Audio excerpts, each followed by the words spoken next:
quarterback too. First of all, they got really good skill, and when I say that, I'm talking about their big skill up front too. They're physical, they're dynamic, they're thick, they play strong, they're multiple up front. They've created a bunch of negative yardage plays in the run game, and that's given them the ability to go get after the quarterback, second and long, third and long too. So you got to do a great job in communication. You got to win some one-on-ones when you're in a one-on-one. Your double team's got to be good enough to change the way the line of scrimmage looks too. So big test for us up front and across the board offensively. What are some characteristics of a Bobby Petrino-led offense, specifically this one you'll face? Well, first of all, I've said it already. They got really good personnel. Quarterback's a smart decision maker. He's able to extend and make some plays with his arm, but he's always got some balance in what he does too. So we got to do a good job in the run game and be able to handle all the different pass concepts that you're going to see from him. With Chaz and Caleb taking that spot from Brew, what do they do? Or Dante too. Right. What do they do maybe differently than what Brew does, and does the offense change at all with their skill sets? Yeah, offense won't really change. Those guys have been involved in perimeter screens where they're the ball carrier. They've been involved where they're the blocker. Offensively, we feel good about their development. They got to practice well, prepare well, and get themselves in a position to go play well. We certainly expect that from them, and I know they're excited about the opportunity. Same position at that wide receiver. Do you feel like you could go into the game knowing you're going to use 2 or 3 of those guys? Do you think it'll become more evident in the game which one fits best? I expect all of them to play at a high level. We're going to need all of those guys. That'll be through the course of Saturday, but also throughout the course of the season. So I expect to see all those guys. Do you think all 3 will actually play with the number 1 offense? When you talk about all 3, I anticipate Dante again. We're on the grass today, and we'll see how the week unfolds, but absolutely anticipate seeing all those guys play on Saturday. How much can the tight ends also help make up for Brew's loss, especially with Jacob getting going against South Carolina in the receiving game? And then what does McCollum need to do to maybe bounce back from a couple plays there against South Carolina? Bounce back. Don't let one play affect another play.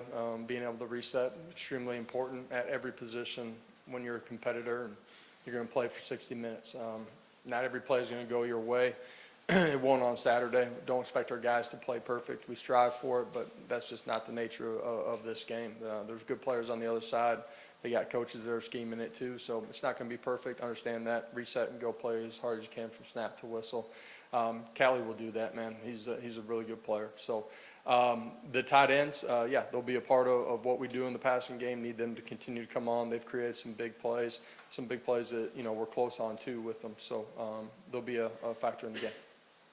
What impresses you the most about Max Johnson's game, and have you seen a difference in film from A&M once the quarterback change came? Not a ton of difference in them. Both of them were able to extend and make plays.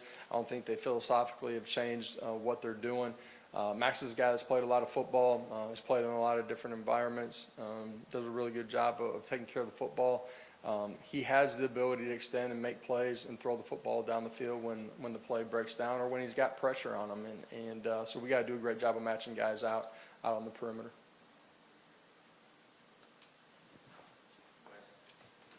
Josh, obviously it's early in the season relatively, but Jacob Bourne's on pace to do more than he did last season in terms of just physical production. How much, if any, different is he as a player? How much has he changed since last year, or is that just the ball finding him more often? Sometimes it can just be the ball finding him based on the coverages that you're seeing. But I also think Jacob's developed as a dynamic leader for us on the offensive side of the football.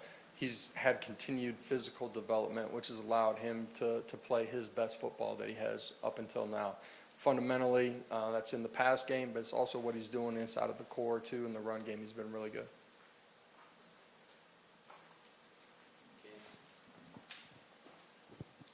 You mentioned getting healthy at the quarterback club. You mentioned trying to get Danico Slaughter back, thought that maybe he could be good.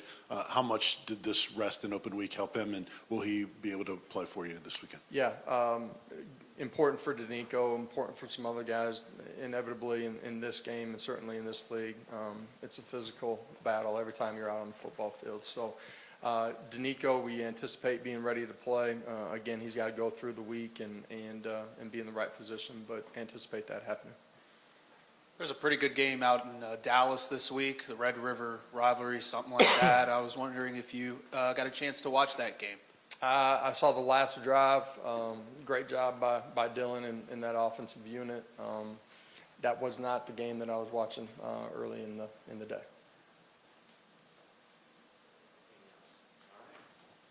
Thank you, Coach. All right, awesome. Y'all have a great one.